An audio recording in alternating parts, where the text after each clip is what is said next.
हाँ तो बच्चों गुड आफ्टरनून।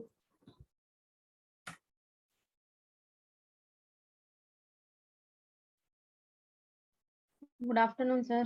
क्या तुम लोग ये बता सकती हो कि आज अचानक क्लास क्यों चेंज हुई टाइम? सर हम लोग को खुद ही नहीं पता। सर हम तो डांट खा के आ रहे हैं क्लास करने के लिए, डांट खा के? किससे? स्कूल के मैनेजर से। अच्छा,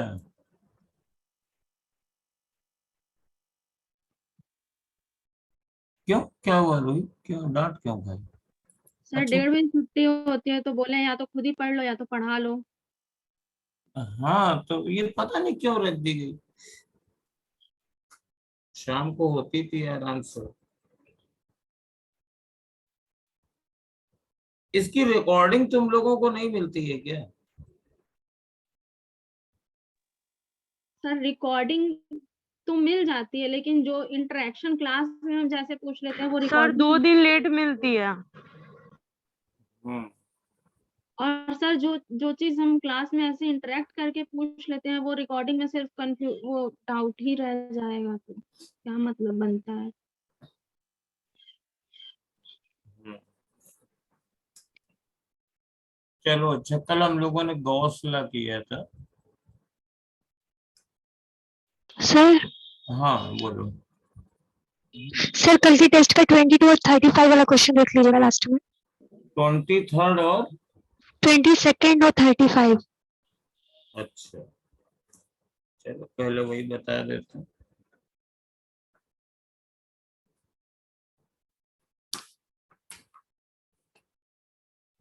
22nd बहुत अच्छा क्वेश्चन था। ये 3 वसल्स हैं, तीनों के ये बेस बराबर हैं, लेकिन एक सीधे स्ट्रेट गया है, एक ऊपर नैरो होता चला गया है,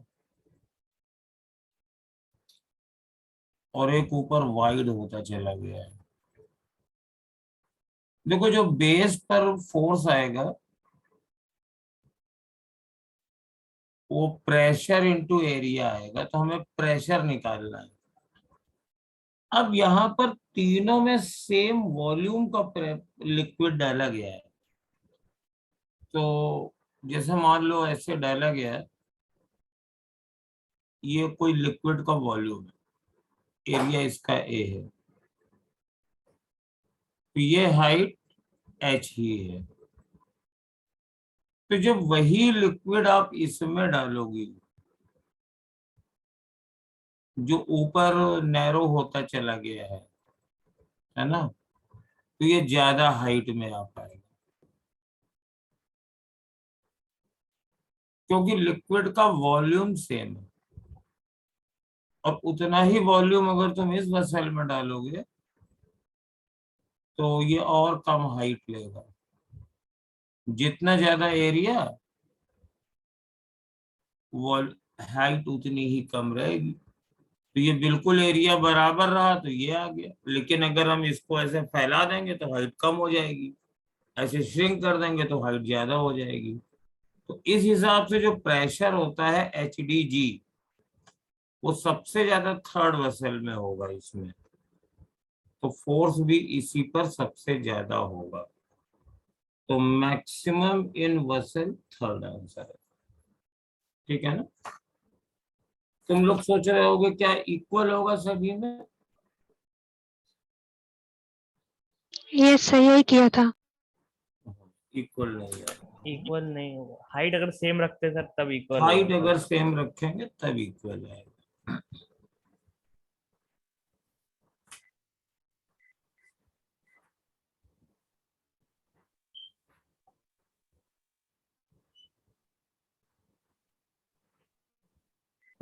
और 35 वाला तो बेटा काफी इजी है। सर डायरेक्शन सर हमने प्लस जेड मेरा आ रहा था, इसमें माइनस जेड, सर कंफ्यूजन चलो हो हम गया। इसको निकाल देते हैं। इलेक्ट्रॉन है, उसकी वेलोसिटी है पॉजिटिव एक्स एक्सिस के अलोंग, तो v बराबर हो गया minus plus v i, velocity vector हो गया। In a perpendicular magnetic field which is pointing along plus y axis, तो मैग्नेटिक फील्ड हो गई मान लीजिए b j, positive y axis, तो फोर्स कितना होगा, क्यू वी क्रॉस बी। अब देखो बेटा, ये वेक्टर फॉर्म में अगर लगाएंगे तो इलेक्ट्रॉन का चार्ज माइनस ई होता है और V I cross B J, तो ये आ जाएगा बी ई वी और माइनस है और आई क्रॉस जे के होता है, तो ये माइनस के आ जाएगा, यानी force is along negative z axis आ जाएगा। तो जब इसको अगर हम normal Fleming left hand rule लगा करके करते हैं तो याद रखना कि अगर नेगेटिव पार्टिकल चलता है तो करंट की डायरेक्शन उसके अपोजिट कंसीडर करते हैं। तो अगर आप फ्लेमिंग लेफ्ट हैंड रूल लगा के फोर्स की डायरेक्शन निकालो तो मैग्नेटिक फील्ड तो तुम्हारी वाई डायरेक्शन में होगी, लेकिन electric current negative x direction में ली जाएगी और फोर्स फिर तुम्हारा निगेटिव जेड डायरेक्शन में ही आएगा। तो दोनों मेथड से आंसर सेम आता है। और कोई ये कंफ्यूजन? चार्ज की वजह से नेगेटिव हो गया ना इलेक्ट्रॉन हाँ, पे। इलेक्ट्रॉन है, ये प्रोटॉन होता तो वही रहता। ये सर यही ध्यान नहीं दिया था इलेक्ट्रॉन का। Vector Thank you, form sir. में जब फॉर्मूले लगाते हैं तो चार्ज को विद साइन रखते हैं।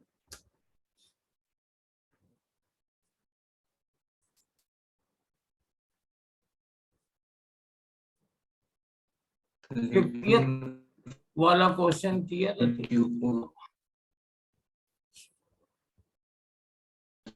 नेगेटिव सेक्शन बी के क्वेश्चन है वो एक उसको बता दीजिए कौन सा सेक्शन बी का, कौन सा सर, जो जिसमें टैप बना हुआ है और पानी जो है सर उसमें से निकल रहा होता है वो सर, स्प्रिंग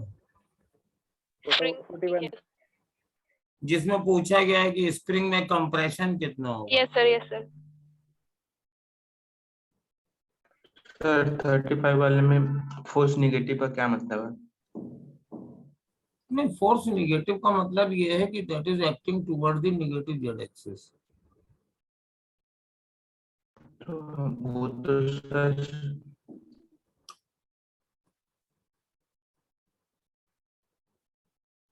फोर्स की कोई डायरेक्शन होगी ना, तो नेगेटिव जेड एक्सिस के अलोंग आ रहा, ये उसका मतलब। और ये एक इस टाइप का क्वेश्चन है कि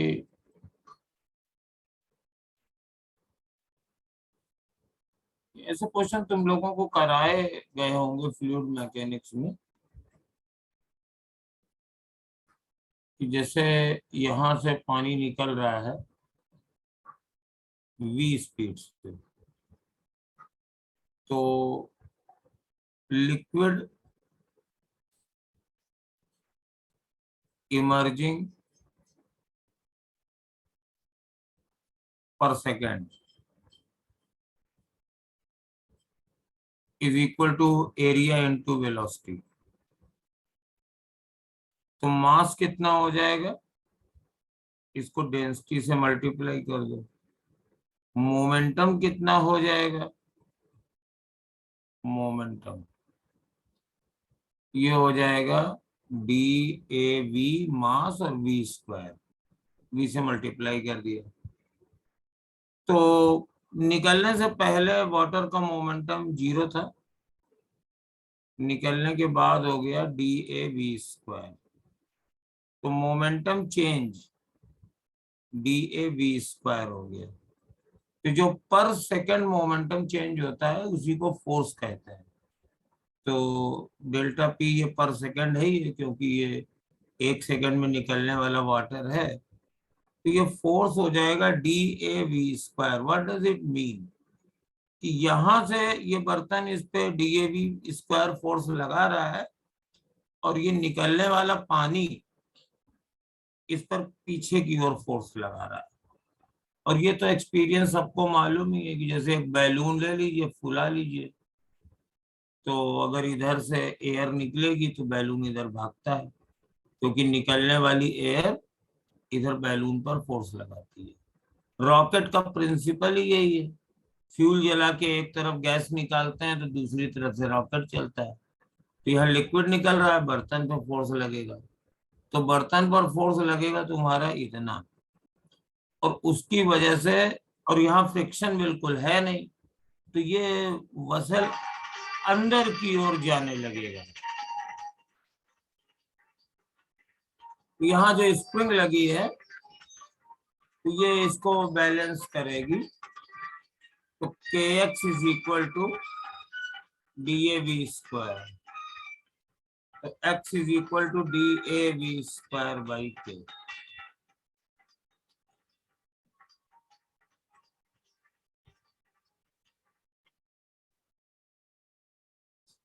ठीक है, सिंपल सा क्वेश्चन यस सर।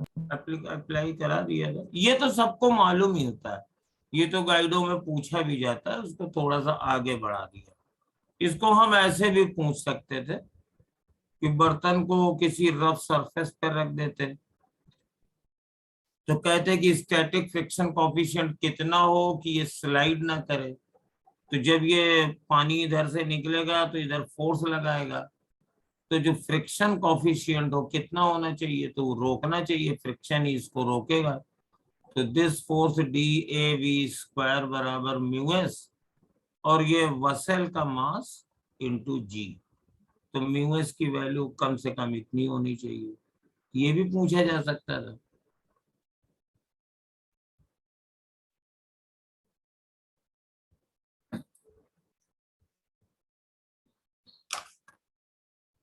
अच्छा, अब आगे चलो। कोई और क्वेश्चन पूछना हो तो पूछ लो, ऐसी कोई बात नहीं है। कोर्स हम लोगों का इलेक्ट्रोस्टैटिक ऑलमोस्ट फिनिश हो चुका है। Question number 28। 28, और हमने बोल भी दिया है एडमिन से कि अगर क्लास नहीं होती है तो मेरी एक क्लास लगा दिया करो और 2 बजे के बाद लगाया करो, जिससे कि कराते रहे। क्वेश्चन नंबर 28 बढ़िया क्वेश्चन है। ये जो वाटर का एनॉमलस एक्सपेंशन होता है, ये जानते ही होगी तुम लोग वाटर के एनॉमलस एक्सपेंशन में क्या क्या जानते हो, बताओ। 4 डिग्री तक वॉल्यूम डिक्रीज करेगा और 4 डिग्री तक डेंसिटी इंक्रीज करती है, फिर डिक्रीज दोनों तरफ। हाँ, वेरी गुड। 4 डिग्री तक, यानी अगर वाटर होगा तो 4 डिग्री सेल्सियस तक वॉल्यूम डिक्रीज करेगा और उसके बाद फिर इंक्रीज करेगा।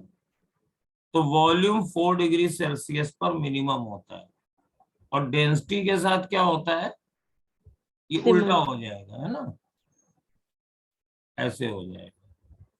4 डिग्री सेल्सियस पर डेंसिटी मैक्सिमम होती है।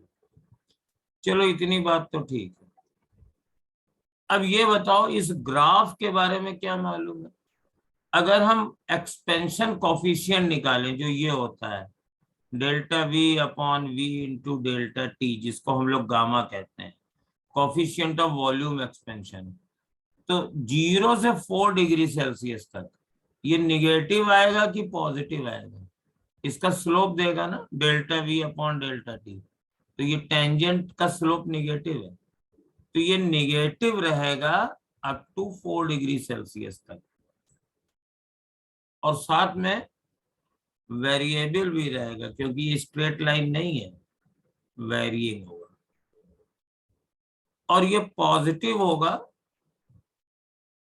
After 4 degree Celsius. ये स्लोप इसका पॉजिटिव आ रहा है, और ये 4 डिग्री के सेल्सियस के पास ये कर्व पोर्शन कुछ ही देर तक रहता है, फिर ऑलमोस्ट स्ट्रेट लाइन आ जाती है। ओके, और 4 डिग्री सेल्सियस पर 0 होगा, ये 0 होगा एट 4 डिग्री सेल्सियस पर। और तुम्हें बताएं कि सीपी और सीवी में क्या डिफरेंस होता है। सीपी क्या होती है, सीवी क्या होती है। तो किसी भी सिस्टम का टेम्परेचर कांस्टेंट प्रेशर पर आप बढ़ाने के लिए जो हीट देते हैं वो सीपी होती है। तो अगर हम कांस्टेंट प्रेशर पर उसका निकालें, टेम्परेचर डीटी बढ़ाना चाहें, तो क्यूपी बराबर हो जाएगा म्यू सीपी डीटी, और कांस्टेंट वॉल्यूम पर म्यू सीवी डीटी। अब देखो थर्मोडायनेमिक्स का फर्स्ट लॉ अगर लगाएं तो ये होता है Q बराबर W प्लस यू, चाहे जैसे लिखो, Q माइनस W बराबर डेल्टा यू रखो, मतलब वही रहता है। तो अब देखो इसको अगर हम सपोज हम दोनों प्रोसेस में सेम टेम्परेचर चेंज करें, डीटी टेम्परेचर चेंज करें, तो आइसोबारिक प्रोसेस में प्रेशर कांस्टेंट रखेंगे तो ये हो जाएगा म्यू सीपी डीटी, और ये कुछ वर्क डन भी हो जाएगा पी डीवी, और ये कुछ इंटरनल एनर्जी में चेंज होगा। कांस्टेंट वॉल्यूम पे करेंगे तो म्यू सीवी डीटी, और इसमें वर्क डन नहीं होगा, और ये डीयू जो है, अब ये आइडियल गैस तो है नहीं। हम लोगों ने पढ़ा है कि आइडियल गैस की जो इंटरनल एनर्जी होती है वो टेम्परेचर पे ही डिपेंड करती है, किसी और चीज पे डिपेंड नहीं करती है। तो और F/2R होती है।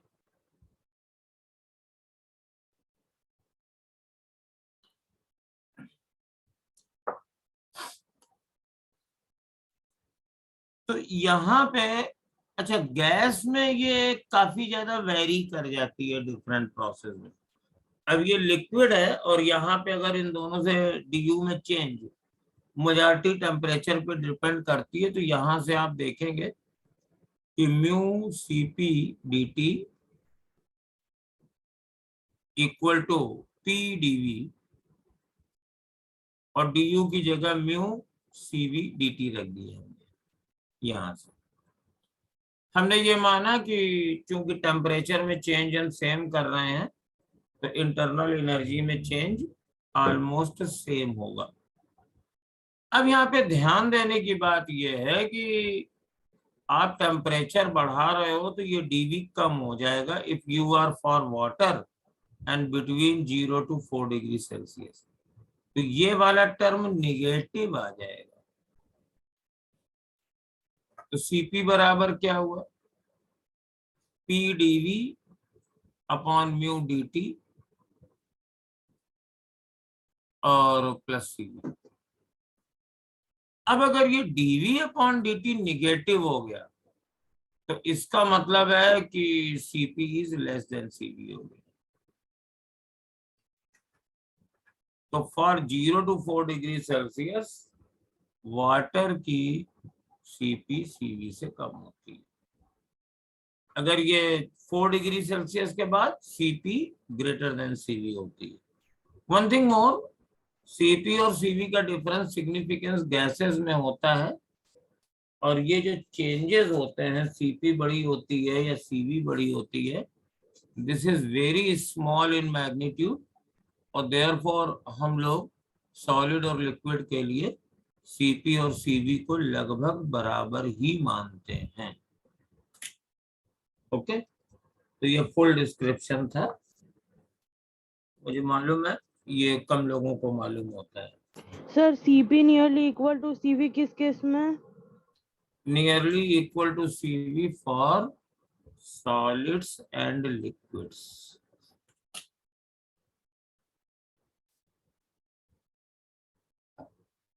क्योंकि सॉलिड और लिक्विड का वॉल्यूम एक्सपेंशन काफी कम होता है। पढ़ा होगा ना, जैसे वाटर लिक्विड में मरकरी का 286 × 10⁻⁻⁶ होता है, So since volume expansion is very small for solids and liquids, तो ये वाला टर्म लगभग 0 हो जाता है, दिस वन, और Cp बराबर Cv रहता है।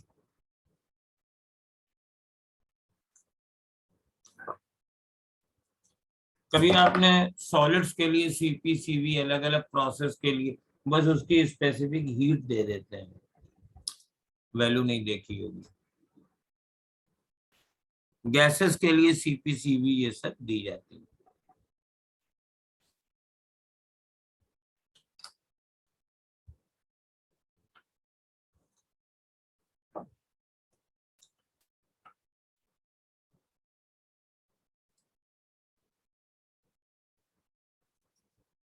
और बताओ,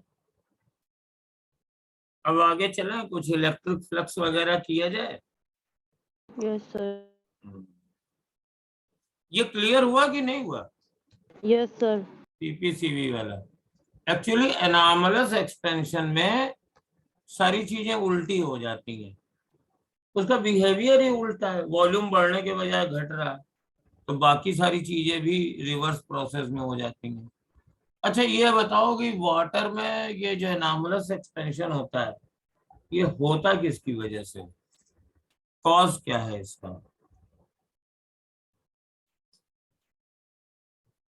कोई बता सकता है?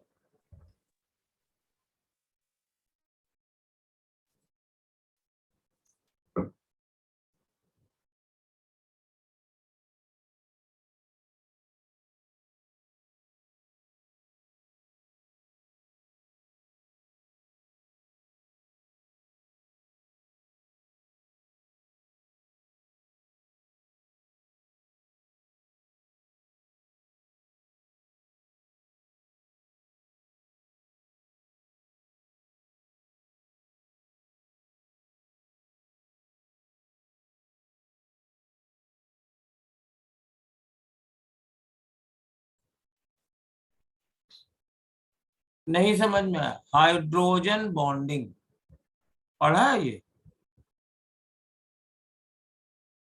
हाइड्रोजन बॉन्डिंग वाटर में एनॉमलस एक्सपेंशन का कारण है, हाइड्रोजन बॉन्डिंग।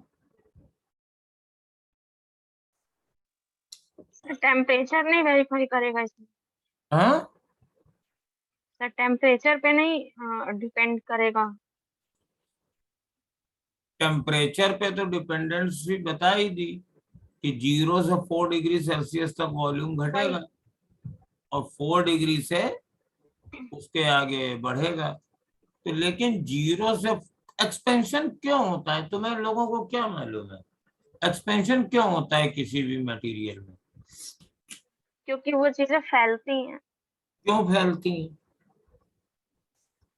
या तो उसके ऊपर कोई जैसे टेम्परेचर का इफेक्ट हुआ हो तो वो ब्रेक डाउन होती है तो फैलती है। बांडों के बीच की दूरी बढ़ने बॉन्डिंग लगती है। बढ़ने की वजह से। ये वाला ग्राफ कभी देखा है? जब थर्मल एक्सपेंशन पढ़ा था तो ये वाला ग्राफ बताया कभी किसी ने? Yes sir. पोटेंशियल एनर्जी और इसके बीच में। Yes sir. Inter atomic inter हाँ एटॉमिक, ये इंटर एटॉमिक केमिकल बॉन्डिंग। तो इक्विलिब्रियम में ये रहता है ना बिल्कुल मीन पे, तो ये पैराबोला रहता है ना। आगे चल के क्या होगा, जब आप टेम्परेचर बढ़ाओगे तो एनर्जी बढ़ जाएगी, तो ये जब आगे एक्सीड कर गया तो इधर डिस्टेंस कम है, इधर डिस्टेंस ज्यादा है, तो ये इंटरमोलिक्यूलर डिस्टेंस बदल जाती है और ये थर्मल एक्सपेंशन हो जाता है। तो मेन रीजन क्या है कि अगर आप टेम्परेचर बढ़ाते हैं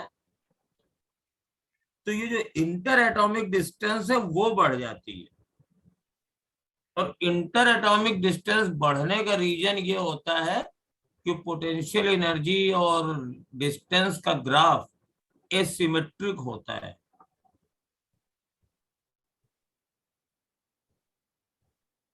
अगर मान लीजिए ये ग्राफ अपने वर्टेक्स के अबाउट सिमेट्रिकल हो, ऐसा हो, तो आप टेम्परेचर बढ़ाओगे लेकिन एक्सपेंशन नहीं होगा, क्योंकि ये दोनों एनर्जी लेवल बढ़ेगा और दोनों लेवल बराबर है, तो ऑसिलेटरी के मिडिल पॉइंट शिफ्ट नहीं करेगा। तो सभी सब्सटेंस थर्मल एक्सपेंशन शो भी नहीं करते हैं। जैसे लकड़ी है, वुड, थर्मल एक्सपेंशन शो नहीं करती है। सिरेमिक्स हैं, थर्मल एक्सपेंशन शो नहीं करता है। तो इनके ग्राफ एक्चुअली पोटेंशियल एनर्जी और डिस्टेंस के सिमेट्रिक होते हैं। तो ये फंडामेंटल थ्योरेटिकल क्वेश्चन है कि thermal expansion is due to asymmetric nature of U work.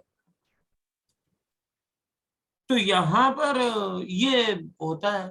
अब वाटर के केस में क्या होता है बताएं? जो हाइड्रोजन बॉन्डिंग होती है इंट्रामोलिकुलर होती है, जैसे ये HOH है, ऐसे ऐसे। तो यहाँ पे जो डबल लोन पेयर होता है, तो ये चार्ज वगैरह जो आ जाता है ना, तो केमिस्ट्री की किताबों में पढ़ा रहता है, तो ये H और O के बीच में ऐसी हाइड्रोजन बॉन्डिंग आ जाती है ना, इधर का O और फिर इधर ऐसे H और H रहे। तो इससे क्या होता है ना कि ये क्लैंप हो जाते हैं मॉलिक्यूल्स, ये मॉलिक्यूल क्लैंप होने लगते हैं। इसीलिए बर्फ का डेंसिटी कम होती है, क्योंकि सॉलिड में ये हाइड्रोजन बॉन्डिंग, ये मॉलिक्यूल पास में होते हैं, तो इनका इफेक्ट ज्यादा होता है। तो ये जैसे मान लीजिए कि कई चीजों को हमें यहाँ पे अरेंज करना है, बट कुछ लोग आपस में हाथ पकड़ ले, कह लें कि हम तो साथ ही रहेंगे, तो कम जगह पे, ज्यादा जगह पे कम लोग आएंगे, क्योंकि उन्होंने अपना स्ट्रक्चर अलग बना लिया। तो यहाँ सॉलिड में ये स्ट्रक्चर होता है आइस में। जब आप हीट करना शुरू करते हैं तो 0 से 4 डिग्री सेल्सियस तक ये हाइड्रोजन बॉन्डिंग टूटने लगती है। तो जब ये टूटने लगती है तो फिर ये पास पास आने लगते हैं, तो तब तक इनका वॉल्यूम कम होता है। 4 डिग्री सेल्सियस तक ऑलमोस्ट सारे ये हाइड्रोजन बॉन्डिंग क्लीवेज, जो स्पेशल अपना स्ट्रक्चर अलग बनाए बैठे थे मॉलिक्यूल ग्रुप में, वो टूट जाते हैं और फिर नॉर्मल फिलिंग के हिसाब से वो रीअरेंज होते हैं। तो उस सिचुएशन में फिर अब 4 डिग्री सेल्सियस के बाद उनका वॉल्यूम बढ़ना शुरू होता है।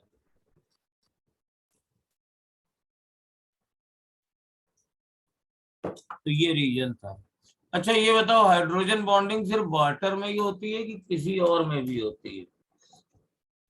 ये एनामलस एक्सपेंशन, एनामलस एक्सपेंशन सिर्फ वाटर में ही होता है कि कुछ और मटेरियल भी है उनमें भी होता है?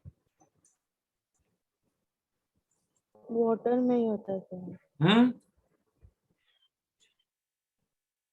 इसका मतलब है केमिस्ट्री थोड़ी कम पड़ती है। तो कॉपर, बिस्मथ, ये सब किस ग्रुप में है? S block, P block, D block किस में है? D block. हाँ, तो उसको जरा पढ़ना जाके, NCERT केमिस्ट्री वाली, उसमें और भी कई एग्जाम्पल दिए हैं। और मैं तुम लोगों को बता दे रहा हूँ, कॉपर, बिस्मथ, एंटीमनी, ये तीनों भी एनामलस एक्सपेंशन देते हैं। 0 से 4 के बीच में नहीं देते हैं, किसी और टेम्परेचर रेंज में देते हैं, बट ये देते हैं। इसके अलावा लिक्विड रबर, ये कंपोजिट है लेकिन ये एनामलस एक्सपेंशन शो करती है। मोल्टेन स्टील, ये भी एनामलस एक्सपेंशन देती है। तो ये 1 2 3 4 5, ये 5 सब्सटेंस ऐसे हैं जो आपको anomalous expansion different temperature range में देते हैं। चलिए अब इलेक्ट्रिक फ्लक्स शुरू करते हैं। तो एक हमने ऐसे स्फीयर लिया और इसके अंदर एक डाइपोल रख दिया। तो बताइए कि इससे टोटल इलेक्ट्रिक फ्लक्स कितना पास होगा? 0। हाँ, 0 सही है, वेरी गुड। ये 0 होगा। इस टाइप के छोटे मोटे क्वेश्चंस के लिए तैयार होना चाहिए। तो कल हमने डिफरेंट शेप्स वगैरह में ये चार्ज क्यूब्स वगैरह में रख के इलेक्ट्रिक फ्लक्स की कैलकुलेशन करना बताई थी।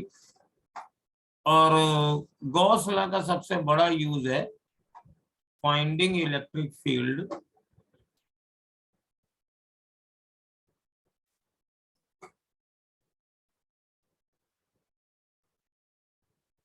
Bye Gauss law.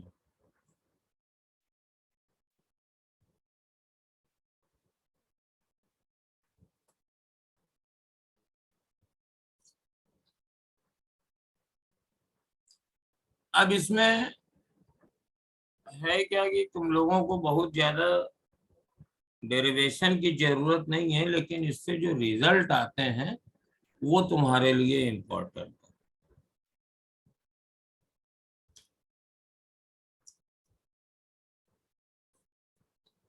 तो इससे कौन कौन से रिजल्ट आते हैं जरा बताओ। पहले हम स्फेरिकल सिमेट्री वाले क्वेश्चन लेते हैं। स्फेरिकल सिमेट्री, इसके क्वेश्चंस को करने के लिए तरीका ये होता है कि हम गॉसियन सरफेस है स्फीयर मानते हैं। तो सबसे शुरुआत ये जैसे पॉइंट चार्ज है और इससे r डिस्टेंस पर तुम्हें इलेक्ट्रिक फील्ड कैलकुलेट करनी है। तो हम क्या करेंगे, एक स्फीयर मानेंगे जो इस पॉइंट से जाएगा और उसकी रेडियस इसी रेडियस डिस्टेंस के बराबर होगा, चार्ज उसके सेंटर पे होगा। ये पहला स्टेप हो गया। और अगर हम गॉस लॉ लगाएं तो गॉस लॉ कैसे लगाते हैं कि integral E dot D A for the close surface is equal to total inside charge upon epsilon 0।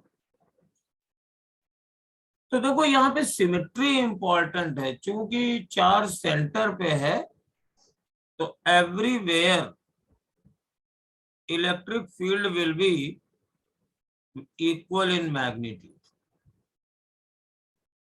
और डायरेक्शन रेडियल होगी। ऐसे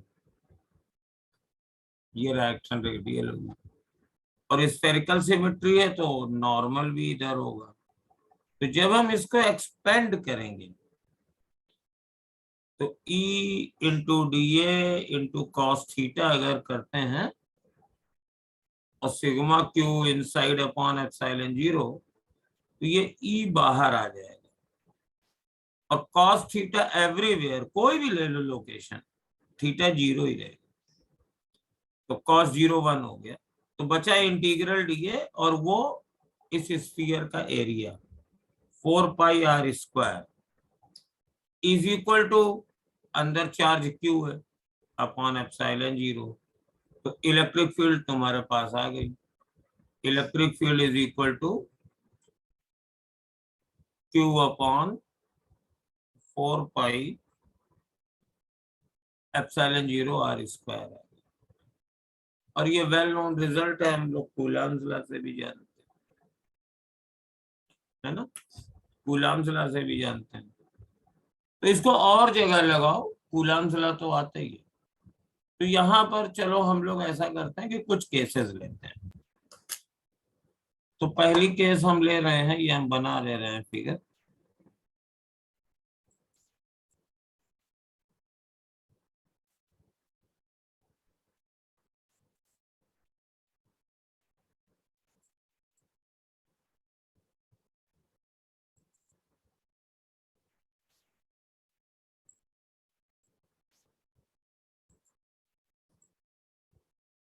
पहला केस ये ले रहे हैं, एक हॉलो स्फीयर ले रहे हैं और दूसरा केस फिर देखेंगे। तो ये हॉलो स्फीयर है एंड इसकी रेडियस मान लीजिए r। सेंटर ये सी है, दिस इज सेंटर सी, ओ कुछ भी मान लो, रेडियस इसकी आर मान लो, रेडियस आर।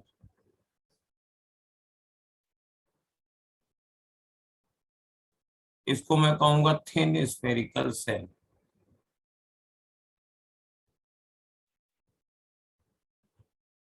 और सपोज इसकी सरफेस पर मैंने क्यू चार्ज डिस्ट्रीब्यूट कर दिया है यूनिफॉर्मली। चार्ज डिस्ट्रीब्यूशन यूनिफॉर्म होना चाहिए, अगर ये यूनिफॉर्म नहीं होगा तो मामला गड़बड़ हो जाएगा। अब सपोज कर लीजिए कि तुम्हें किसी अंदर वाले पॉइंट पर फील्ड निकालनी है, तो अंदर वाले पॉइंट पर क्या करेंगे, आर लेस देन आर करेंगे। भाई सेंटर से पॉइंट की डिस्टेंस को आर कहते हैं, तो वो आर लेस देन आर होगा तभी अंदर होगा। तो ये यहाँ पे जैसे आ गया, ये पॉइंट पी है, तो इसके लिए जो आर है वो रेडियस से कम है। और जिस पॉइंट पर तुम्हें इलेक्ट्रिक फील्ड निकालनी हो, उस पॉइंट पर आप तुरंत क्या किया करिए, एक यही गॉसियन सरफेस ले लिया करिए, कंसेंट्रिक स्फीयर लिया जाएगा।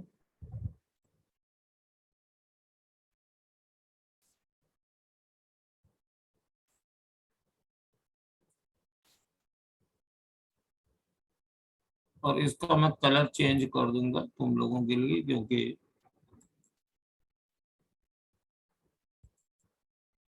ये अब देखिए यहां पर है क्या है कि अब इस पर गौसला लगाएंगे, ये गौसला लगाएंगे। और गौसला लगाने के लिए रॉकेट साइंस नहीं है, जल्दी किया करो। अगर स्फेरिकल सिमेट्री है, मतलब पॉइंट चार्ज है, स्फेरिकल सेल्स हैं, सॉलिड स्फीयर्स हैं, तो हमेशा क्या होगा, यही टर्म आना है, E4πr², इंटीग्रल E.dA, ये आना है E4πr²। तो मैं अगर गॉस लॉ लगाऊंगा तो E, where E is the electric field at these locations, जहां तुम्हें निकालनी है, into 4πr², and that is equal to inside charge upon epsilon 0, लेकिन टोटल चार्ज तो बाहर फैला हुआ है, शेल है, अंदर कोई चार्ज ही नहीं है इसके, तो ये 0 हो गया। तो यानी इलेक्ट्रिक फील्ड 0 है। Electric field R less than R के लिए 0 आ गई। अब अगर हम यहां सरफेस पे निकालें R is equal to R पे, तो यही स्टेप रिपीट होगा, E इंटू 4πr², लेकिन इस बार इसी को मान लिया है गॉसियन सरफेस, यहीं पर चाहिए, तो ये R², और इस बार तो सारा चार्ज इंक्लूड हो गया। तो चार्ज हमने जो इंक्लूड किया है, सपोज वो Q है, तो Q अपॉन एप्सिलॉन 0, तो यहाँ E बराबर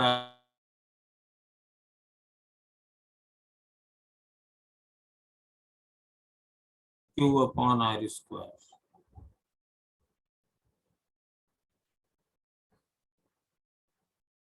ये दूसरा रहा। और तीसरे में suppose R greater than R है, तो R ग्रेटर देन R में पॉइंट इस स्फीयर के बाहर होगा, and you have to consider a larger concentric, जिस जगह फील्ड निकालनी हो वहीं से जाती हुई गॉसियन सरफेस मानी जाती है।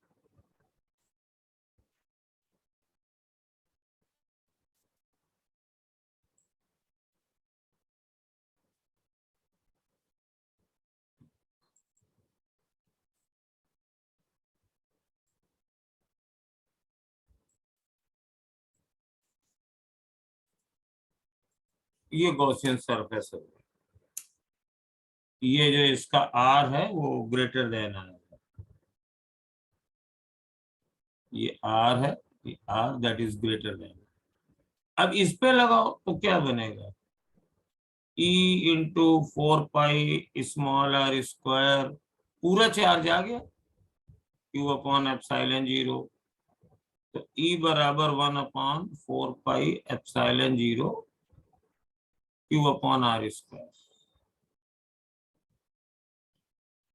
ये तीनों फॉर्मूले मेरे तैयार हो गए।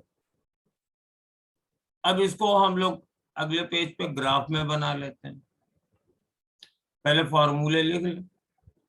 E बराबर, तो यहां लिखेंगे 0 1/4 pi epsilon 0 Q upon R square और 1/4 pi epsilon 0 Q upon small R square. ये तीन फॉर्मूले हैं। ये r लेस देन r के लिए है, ये r इक्वल टू रेडियस है, और ये r ग्रेटर देन r है। मतलब ये इनसाइड पॉइंट है, ये एट दी स्फीयर है, और ये आउटसाइड है। यानी यूनिफॉर्मली चार्ज स्फेरिकल शेल के अंदर इलेक्ट्रिक फील्ड 0 होती है। और अगर इसका हम ग्राफ बनाते हैं तो ये इस तरीके से आएगा। सेंटर से डिस्टेंस ले रहे हैं, तो जब तक ये रेडियस नहीं होगी, अंदर वाले पॉइंट के लिए ये 0 रहेगा। और फिर यहाँ पे एकदम से इलेक्ट्रिक फील्ड प्रकट हो जाएगी सरफेस पे, Q अपॉन आर स्क्वायर, और आगे जाने पर ये कम होती जाएगी। और ये इनवर्स स्क्वायर रिलेशन है। Maximum electric field is at the surface, अंदर 0 और बाहर धीरे धीरे ग्रेजुअली कम होती जाएगी। अगर हम चार्ज शेल के बाहर से आए तो इलेक्ट्रिक फील्ड धीरे धीरे बढ़ती जाएगी, सरफेस पे मैक्सिमम होगी, फिर उसके बाद 0 हो जाएगी। ये सिचुएशन रहती है। और इस E वाले फॉर्मूले से हम V निकाल सकते हैं। सर ये ग्राफ कंडक्टिंग के लिए होगा ना? ये वाला ग्राफ शेल के लिए है, मतलब ऐसा स्फीयर,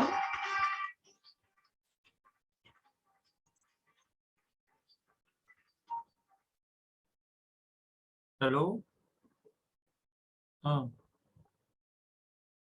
अभी मैं क्लास ले रहा हूँ SRB ऑनलाइन 12 से 1:30, उसके बाद आऊंगा तब करवा दूंगा। पूरा पूरा हो चुका है। हाँ।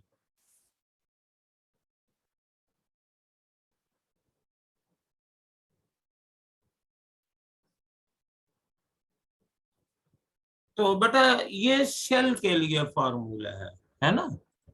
और तुम्हारा क्वेश्चन बहुत अच्छा है। तुमने क्या बोला था?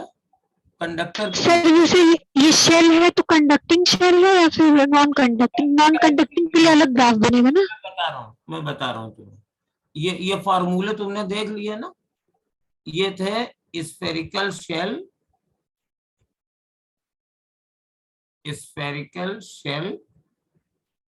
यूनिफॉर्मली चार्ज्ड,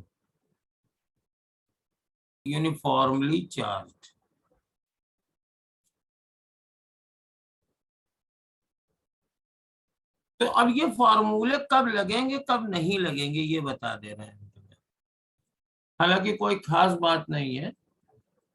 जब हम शेल की बात कर रहे हैं तो इसका मतलब है कि खाली ये बैलून टाइप की सरफेस ही है, अंदर कोई मटेरियल है ही नहीं। तो चाहे ये कंडक्टिंग शेल हो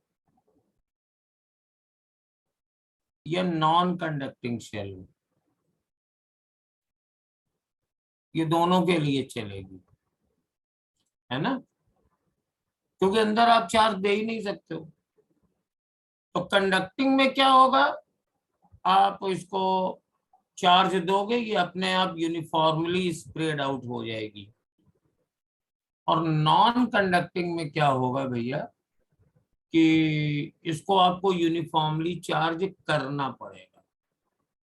नॉन कंडक्टिंग में हम ऐसा भी कर सकते हैं ऊपर वाली जो हेमिस्फीयर है उसको पॉजिटिव चार्ज दे दें और नीचे वाले हेमिस्फीयर को हम निगेटिव चार्ज दे दें, तो इस केस में अब ये फॉर्मूला नहीं लगेगा, है ना, क्योंकि ये यूनिफॉर्मली चार्ज नहीं है।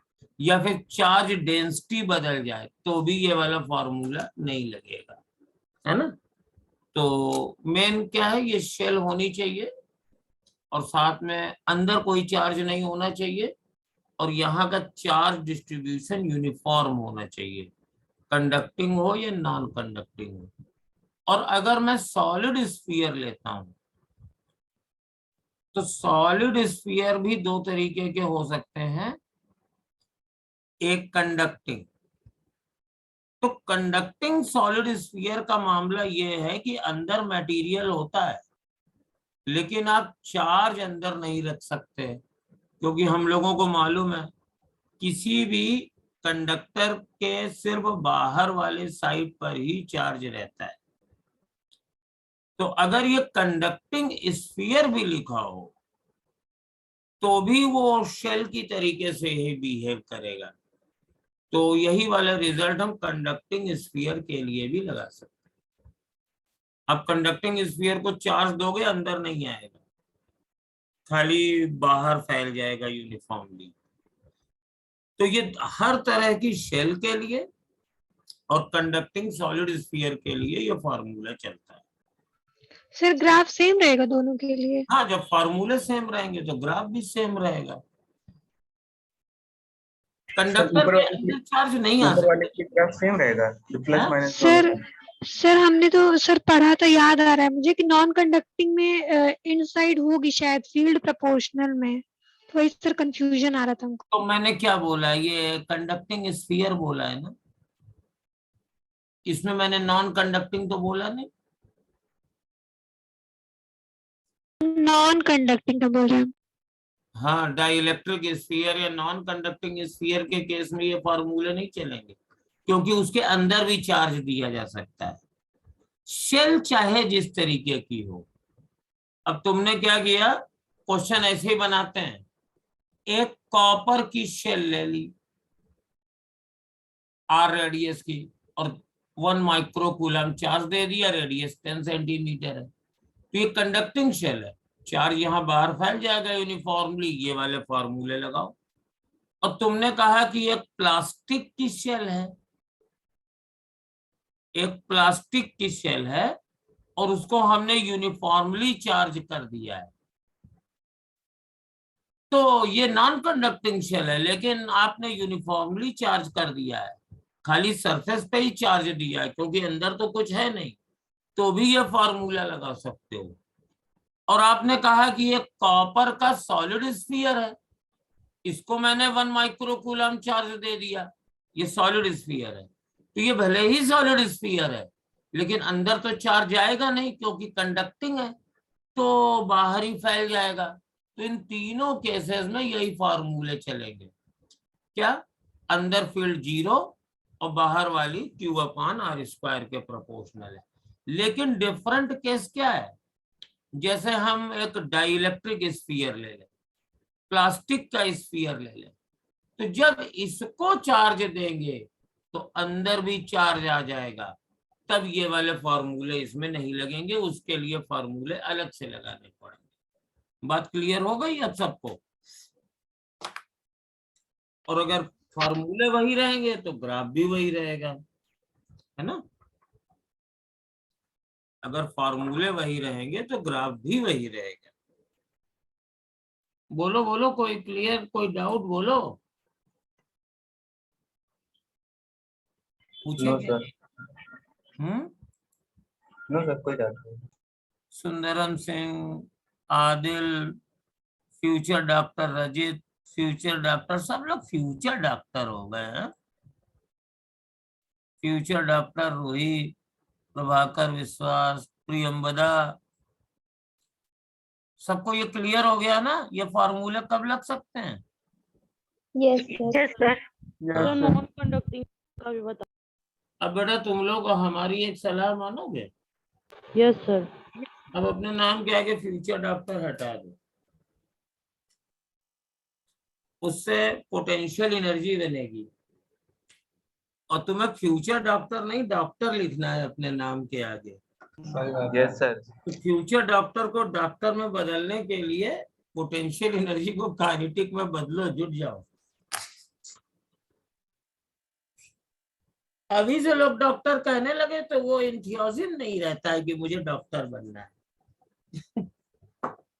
सर वाले मजाक के लिए। तो मेरा ये मानना है कि हमें तो डॉक्टर चाहिए, एफडी नहीं चाहिए, डीआर। सर वॉइस बहुत लैग कर रही है। हैं? क्या कर रहे हैं? सुनाई नहीं पड़ा। चलो ओके। अब जरा इसके लिए भी देख लो इलेक्ट्रिक फील्ड का फॉर्मूला। तो अगर मान लीजिए तुम्हारा ये डाइलेक्ट्रिक स्फीयर है, ये डाइलेक्ट्रिक स्फीयर का मतलब है नॉन कंडक्टिंग, पहली बात, और इसको यूनिफॉर्मली चार्ज कर दिया गया। देखो जो नॉन कंडक्टिंग शेल या नॉन कंडक्टिंग स्फीयर्स होते हैं उनकी साथ विडंबना यह है कि उनको हम मनचाहे ढंग से चार्ज कर सकते हैं। अच्छा, ये हमारे लिए सुविधा भी है, हमारे लिए दिक्कत भी है। जैसे कंडक्टिंग स्फीयर है, कॉपर का सॉलिड स्फीयर है, अब हमें इसको यूनिफॉर्मली चार्ज करना है। आप चार्ज को कहीं से भी टच करा दो, पूरी सरफेस पे यूनिफॉर्मली फैल जाएगा, कोई दिक्कत नहीं होगी, चार्ज करना आसान है। लेकिन अगर तुम्हारी ये इच्छा हो कि हम आधे स्फीयर को पॉजिटिव चार्ज दें, क्वार्टर को निगेटिव दें और क्वार्टर को कोई चार्ज ना दें, तो ये तुम्हारी इच्छा पूरी नहीं हो पाएगी, क्योंकि कंडक्टर है, आप कहीं भी चार्ज को टच कराओगे वो सरफेस पे फैल जाएगा। ये इच्छा तुम्हारी प्लास्टिक या नॉन कंडक्टिंग के साथ हो सकती है।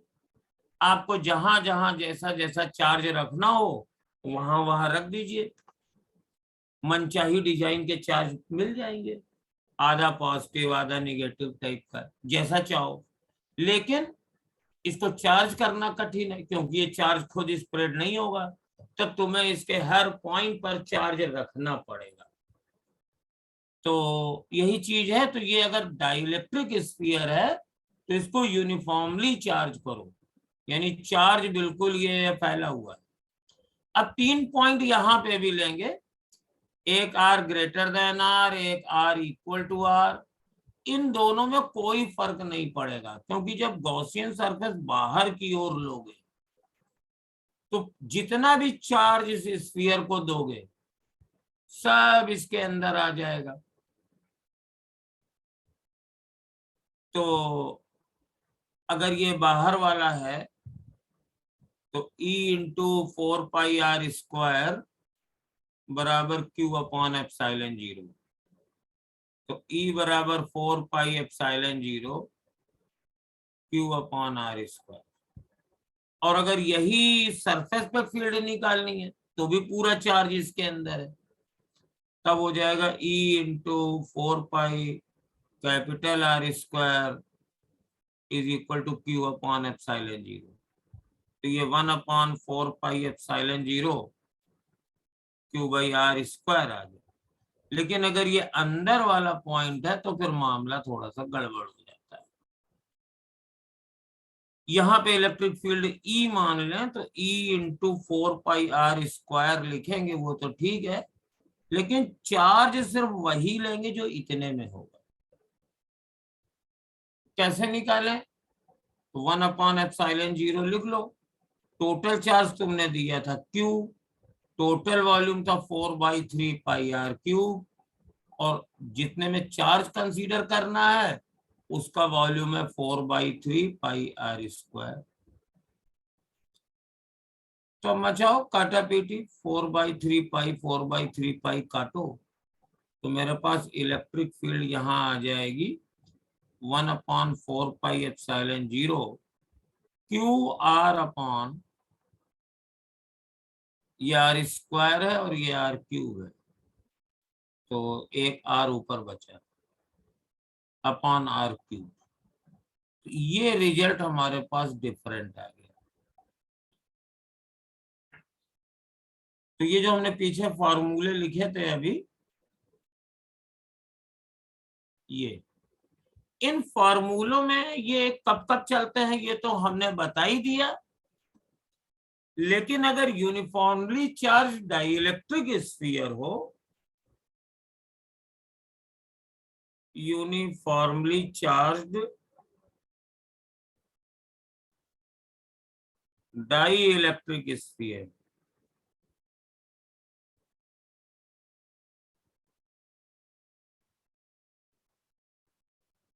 तो इस सिचुएशन में हमारे पास ये फॉर्मूला अंदर वाला बदल जाएगा, बाकी दोनों सेम रहते हैं।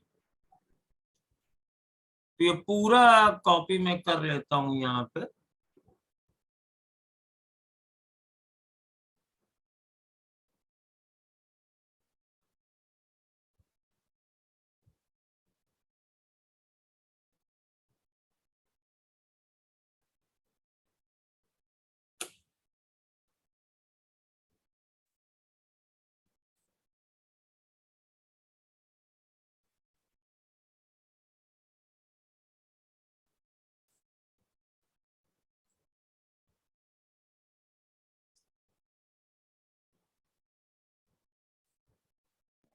सर हाँ सर अगर ये दो कंसेंट्रिक स्फीयर हाँ?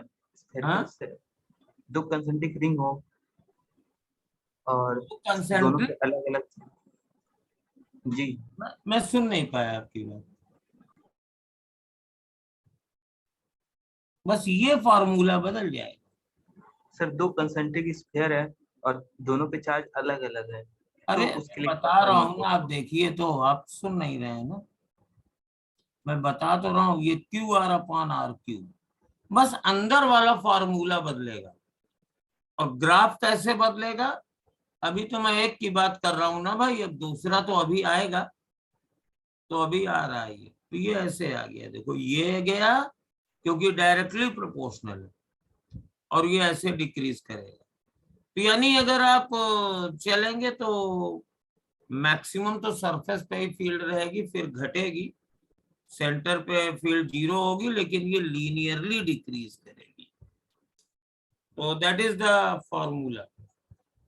अब इसका पोटेंशियल वाले फॉर्मूले भी मैं लिख रहा हूं, पोटेंशियल, क्योंकि हम तो दोनों साथ साथ चल रहे थे। तो पोटेंशियल वाले फॉर्मूले में देखो वही दो केस चलेंगे, एक शेल और एक डाइइलेक्ट्रिक स्फीयर। तो V बराबर होता है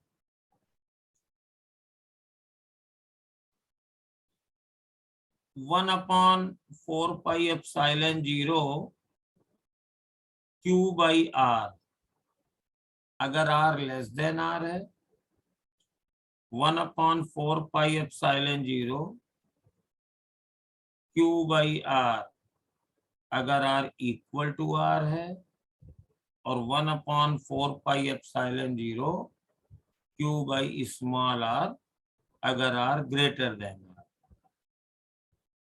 तो शेल वाला केस ये, पोटेंशियल वाला कांस्टेंट, और उसके बाद फिर डिक्रीज करता है इस तरीके से। ये रेडियस है, ये किसके लिए था, ये शेल के लिए था जो यूनिफॉर्मली चार्ज है, और ये डाइइलेक्ट्रिक स्फीयर के लिए है, यूनिफॉर्मली चार्ज है। तो ये दोनों फॉर्मूले हमेशा सेम रहते हैं, 1/4πε0 Q/R, R equal to R, 1/4πε0 Q/r, R greater than R। लेकिन ये थोड़ा बदल जाएगा, 1/4πε0/2R3, और ये 3R² माइनस R², ये फॉर्मूला है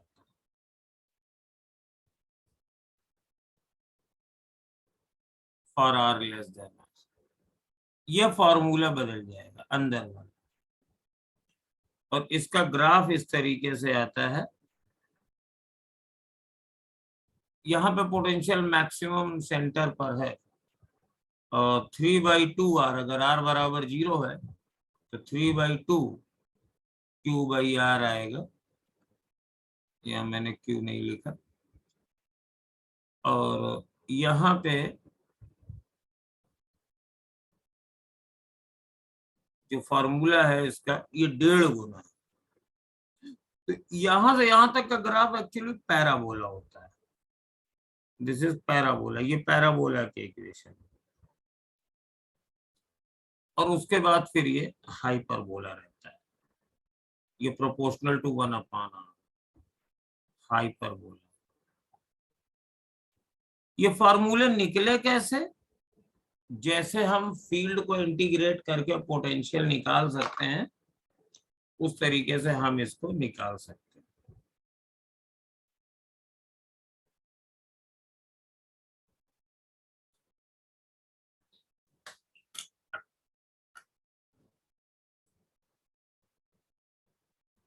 तो अब ये जो तुम्हारी बात थी जिसमें तुम 2 कंसेंट्रिक स्फीयर ले रहे थे, सर स्क्रीन बैक करिए एक मिनट। बैक कर दें?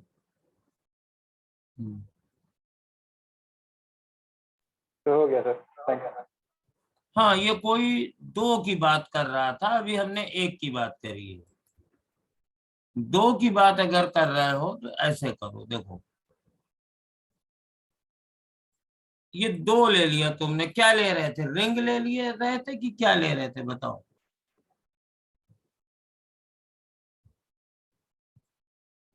क्या गायब हो गया क्या?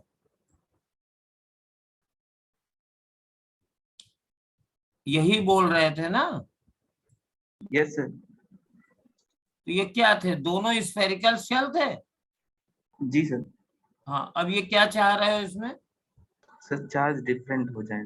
चार्ज डिफरेंट हो जाए। तो मैं जी, तुम्हें जी। पूरी चॉइस दे रहा हूँ। ये अंदर वाली है ग्रीन, बाहर वाली है ब्लू। तुम दोनों की रेडियस बताओ। Sir R1 R2। R1 R2।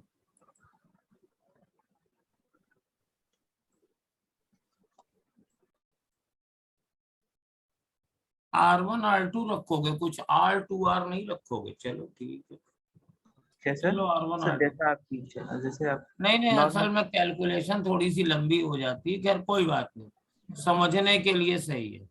ये R1 ले लिया और बाहर वाली R2 ले लिया, ठीक है। अब बताओ चार्ज क्या रखे? सर Q1 Q2 रख दीजिए। Q1 Q2 रख दें, है ना। अब देखो तुम्हें क्या निकालना है? फील्ड निकालनी है ना। पहले फील्ड जी। निकालते हैं। फील्ड कहाँ निकालना चाहते हो ये बताओ। सर 2 अंदर बाहर और बीच में। चलो ऐसा करते हैं, इस वाले पॉइंट पर फील्ड निकालते हैं। यहाँ पे है ना, ये बाहर वाला पॉइंट है, दोनों के बाहर वाला पॉइंट। तो इसको हम 2 तरीके से निकाल सकते हैं। There are 2 ways. पहला तरीका तो ये है कि आप इसको गौसला से निकाल लो। मतलब यहां से आप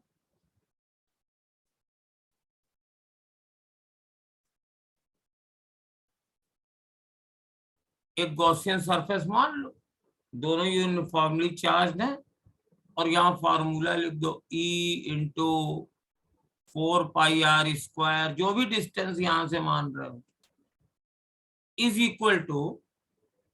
अब देखो इस गॉसियन सरफेस के अंदर कितना चार्ज है। अगर दोनों पॉजिटिव हैं तो Q1 + Q2 लिख दो। एक पॉजिटिव एक निगेटिव है तो एक प्लस एक माइनस कर लेना। तो Q1 + Q2 अपॉन ε0। तो E बराबर हो जाएगा 1/4πε0 Q1 + Q2 अपॉन r²। अब यहाँ पे मान लो कि तुम्हें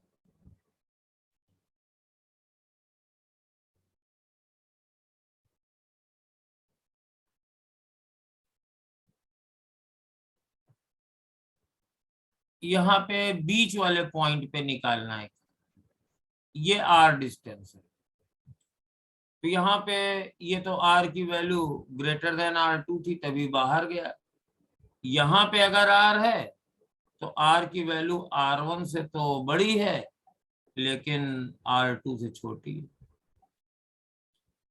तो गॉसियन सरफेस यहीं से मान लो, ये हमने मान लिया। सर इस गॉसियन सरफेस में जो इसके अंदर चार्ज रहेगा उसी को कंसीडर बस करेंगे ना, उसी बाहर को वाले कंसीडर करेंगे, वही तो की पॉइंट है। तो E जी। इंटू 4πr² रखो। अब देखो ये Q2 वाला 400 बाहर चला गया, जी जी खाली Q1 वाला रखो, Q1 अपॉन एप्सिलॉन 0। ये E इंटू E बराबर हो जाएगा 1/4 एप्सिलॉन 0 Q1 अपॉन r²। और उसी तरीके से अगर यहाँ अंदर वाले पॉइंट पर निकालना चाहो तो 0 हो जाएगा फिर से। यहाँ पर 0 है ना। तो अगर r लेस देन r1 हो जाएगा तो e बराबर 0 हो जाएगा। इंटरेस्टिंग चीज ये है कि इसको हम सुपरपोजिशन से भी निकाल सकते हैं, रिजल्ट वही आएगा। जैसे हमें मान लो यहाँ वाली फील्ड निकालनी है, क्योंकि पोटेंशियल तो इसी से निकालोगे, पोटेंशियल के तो लिए तो गॉस लॉ लगता नहीं है। जैसे तुम्हें यहाँ फील्ड निकालनी है तो दो तुम्हारे पास शेल हैं, एक पहला एक दूसरा, एक की रेडियस r1 दूसरे की r2, एक पे चार्ज q1 दूसरे पे q2। तो जो टोटल इलेक्ट्रिक फील्ड होगी वो दोनों की वजह से होगी। अब देखो पहले की वजह से कैसी होगी, ये वाला पॉइंट पहले वाले के बाहर है तो इलेक्ट्रिक फील्ड कुछ होगी E1 और वो लिख लोगे 1/4πε0 Q1 अपॉन r²। सेंटर से ये डिस्टेंस r थी। दूसरे की वजह से शेल है, ये वाला पॉइंट दूसरे वाले शेल के अंदर है, तुम्हें मालूम है कि शेल के अंदर इलेक्ट्रिक फील्ड नहीं होती है, तो इसका कंट्रीब्यूशन इलेक्ट्रिक फील्ड में 0 होगा, यानी अंदर वाली फील्ड यही होगी। बिल्कुल अंदर लोगे तो दोनों का कंट्रीब्यूशन 0 हो जाएगा, बिल्कुल बाहर लोगे तो अंदर वाले के लिए भी फील्ड होगी, बाहर वाले के लिए भी होगी, दोनों की डायरेक्शन सेम होगी क्योंकि दोनों पॉजिटिव हैं। एक की होगी 1/4πε0 Q1 अपॉन r², दूसरे की होगी 1/4πε0 Q2 अपॉन r², जुड़ जाएगी, ये फॉर्मूला आ जाएगा। तो अगर तुम चाहो तो डायरेक्ट गॉस लॉ लगा के भी निकाल सकते हो, और चाहो तो जो फॉर्मूले हैं उनका सुपरपोजिशन भी कर सकते हो। अब जैसे अगर तुम्हें यहाँ पे पोटेंशियल लिखना है तो ये तुम्हें सुपरपोजिशन ही करना पड़ेगा। तो यहाँ पर बाहर वाले की वजह से कितना पोटेंशियल होगा, 1/4πε0 Q2 अपॉन r2, क्योंकि ये वाला पॉइंट बाहर वाले शेल के अंदर है तो अंदर पे फील्ड, अंदर पे पोटेंशियल क्या होता है, चार्ज अपॉन रेडियस। और पहले वाले की वजह से ये पॉइंट उसके बाहर है तो 1/4πε0 Q1 अपॉन r हो जाएगा, क्योंकि पॉइंट अगर बाहर है तो चार्ज अपॉन सेंटर से डिस्टेंस लेते हैं तो ये पोटेंशियल निकल आएगा। अगर बिल्कुल अंदर वाले पॉइंट पे पोटेंशियल निकालना है तो 1/4πε0 Q2 upon r2 plus Q1 upon r1 हो जाएगा। तो एक हो, दो हो, चार हो, जैसे भी हो, तो आप उसमें सुपरपोजिशन भी कर सकते हो और इलेक्ट्रिक फील्ड के लिए डायरेक्ट गॉस लॉ भी लगा सकते हो, उसमें कोई दिक्कत नहीं आने वाली है ना। इसके बाद ये स्फेरिकल सिमेट्री के बाद एक इसका ग्राफ बता दीजिए है, सर। इसका ग्राफ कैसे बनेगा? इसका ग्राफ कैसे बनेगा? अच्छा, ग्राफ तब बनेगा जब सबके लिए फील्ड और पोटेंशियल लिख लो। चलो तो E का फॉर्मूला लिखो, तो ग्राफ बनेगा E बराबर 0 अगर r लेस देन r1 है, और ये आएगा 1/4πε0 Q1 अपॉन R, अगर R की वैल्यू R1 से बड़ी है लेकिन R2 से छोटी है, और 1 upon 4 pi epsilon 0 Q1 plus Q2 upon R, अगर R की वैल्यू R2 से भी बड़ी है। ये हमारे पास इलेक्ट्रिक फील्ड के रिजल्ट आए थे, है ना। तो मैं फिगर दोबारा नहीं बनाऊंगा, ये था Q1 R1 और ये Q2 R2। अब देखो, अगर मान लो जैसे तुम जस्ट यहीं पे निकालना चाहो तो R की जगह R2 हो जाएगा, ठीक है ना। यहां निकालना चाहो तो R की जगह R1 हो जाएगा। तो ग्राफ कैसे बनेगा देखिए, इधर E है, इधर R है, तो ये R1 है, ये R2 है। तो अगर R की वैल्यू R1 से कम है तब तो यहां तक 0 ही रहेगा। इसके बाद जब R1 हो जाएगा तो ये फॉर्मूला कितना बनेगा, 1 अपॉन 4 पाई एप्सिलॉन 0 की जगह K लिख देते हैं, K Q1 बाई R1, और ये घटता चला जाएगा क्योंकि, एक मिनट देखेंगे, R स्क्वायर था, यह मैंने गलत लिख दिया, R स्क्वायर था, ये R स्क्वायर था, हाँ। तो ये R स्क्वायर है, ये घटना शुरू होगा, और जब यहां पर आओगे तो ये फॉर्मूला हो जाएगा, यहाँ पे कितना हो जाएगा, इनसाइड चार्ज, ये रेडियस R2 हो जाएगी और चार्ज Q1 प्लस Q2 हो जाएगा। तो यहाँ थोड़ा ऊपर मान लो या नीचे मान लो, कहीं मान लो, ये फील्ड घटनी है, घटती चली जाएगी।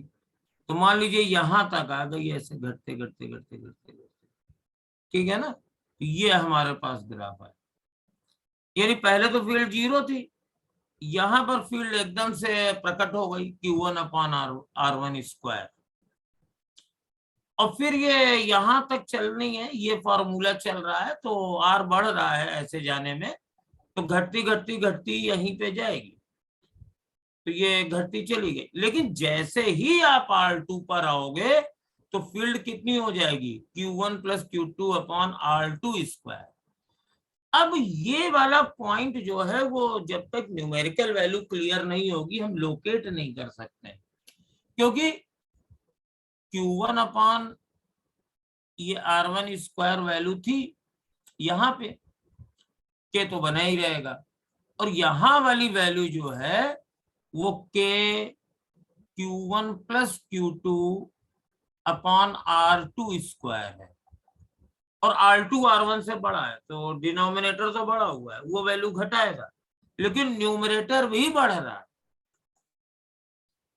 तो ये value depending upon value of Q2 and R2, ये इसके ऊपर भी जा सकती है, नीचे भी जा सकती है, बट मेरा एक्सपीरियंस ये कहता है कि चूंकि ये प्लस है और ये मल्टीप्लाई का स्क्वायर है, ये ज्यादातर नीचे ही रहती है, तो ये ऐसी हो जाएगी, और फिर इसके बाद आगे चलेंगे तो ये फिर डिक्रीज होगी, यहाँ पे जंप आ जाएंगे दो जगह इलेक्ट्रिक फील्ड के। इस तरीके से इसका ग्राफ आए। सिमिलरली अगर हम पोटेंशियल का ग्राफ निकालें, अब जब ग्राफ बना ही रहे हो तो पोटेंशियल का भी बना लो। तो पोटेंशियल का ग्राफ कैसे बनेगा, ये R है, ये R1 है, ये R2 है। तो देखो जब तक अंदर रहोगे तो पोटेंशियल कितना रहेगा, K Q1 upon R1 plus Q2 upon R2, और जब यहाँ बीच में रहोगे तो K Q1 upon R plus Q2 upon R2, और अगर बाहर रहोगे तो K Q1 plus Q2 by R, ये रहेगा। अब अगर तुम जस्ट मान लीजिए यहाँ सेंटर पे हो तो तुम्हारे पास ये वैल्यू,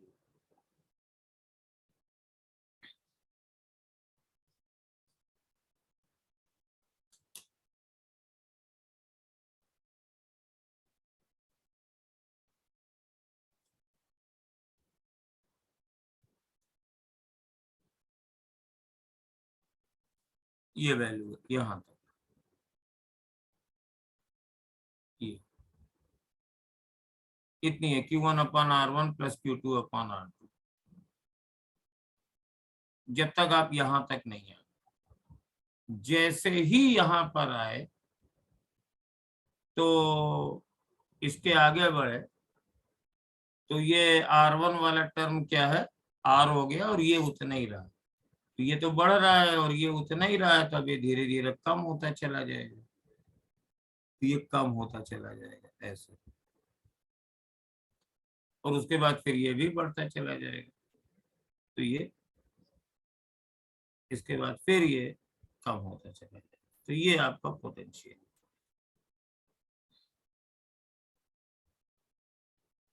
पोटेंशियल लगातार जैसे जैसे बाहर जाओगे कम होता चला जाएगा। अब इसमें कुछ चार्ज अगर निगेटिव हो जाए तो ये और थोड़ा सा सोचने वाला हो जाता है। सर हाँ सर इसके ग्राफ पे जंप नहीं आएगा? नहीं, जंप तो है बट एक्चुअली इसमें जंप कम आ रहा है, क्योंकि हमारे पास ये Q1/R1 ये वैल्यू है, तो ये कांस्टेंट ही बना रहा है जो कुछ भी है। इसके बाद Q2/R2 रहा, और ये R1 से थोड़ा सा ज्यादा होगा। भाई यहाँ पे R1 कितना होगा, R1 से थोड़ा सा ही तो ज्यादा होगा, तो इसलिए इसका जो जंप है वो थोड़ा निगलेक्टेड हो जाता है।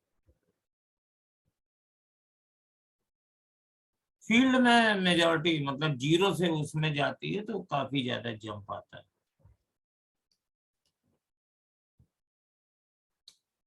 तो उम्मीद है स्फेरिकल सिमेट्री तुम लोगों को क्लियर हो गई होगी, क्यों? Yes sir. हाँ, तो अब बेटा जो कल वाला टर्न है उसमें डायरेक्ट क्वेश्चन ही करेंगे हम लोग, है ना? Line symmetry, yes sir. कौन सी सिमेट्री? ये वाली प्लेन सिमेट्री? यस सर, और लाइन से जो सिलिंड्रिकल ये का निकलता है फिर। वो कोर्स में है क्या? सर नहीं पता, एनसीईआरटी में तो देखे सर उसके क्वेश्चन देते हैं। λ/2πε0r। यस तो सर। चलो फिर कल लाइन सिमेट्री और प्लेन सिमेट्री कर देंगे, ठीक है? Yes sir, conducting, non conducting, infinite, तीनों के लिए सर। हाँ, तीनों के लिए करेंगे। सर सीट दे दीजिए कोई। शीट, हाँ अब कोर्स हो गया है, अब देंगे शीट।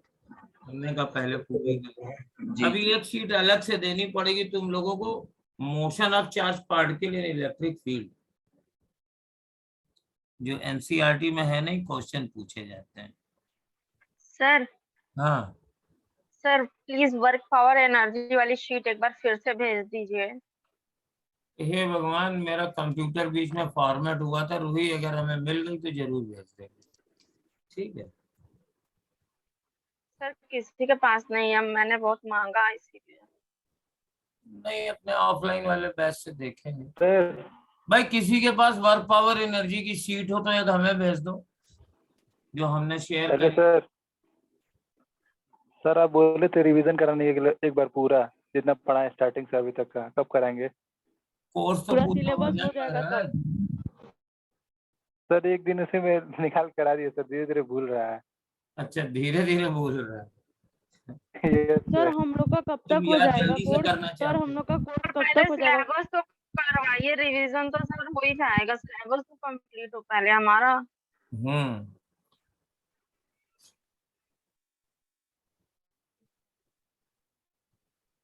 इतने रैपिड फायर तो होते हैं रिवीजन के लिए, नहीं देखते हो क्या? Thank you sir. Thank you बोल रहा। Thank you sir. Thank you sir. Thank you, sir.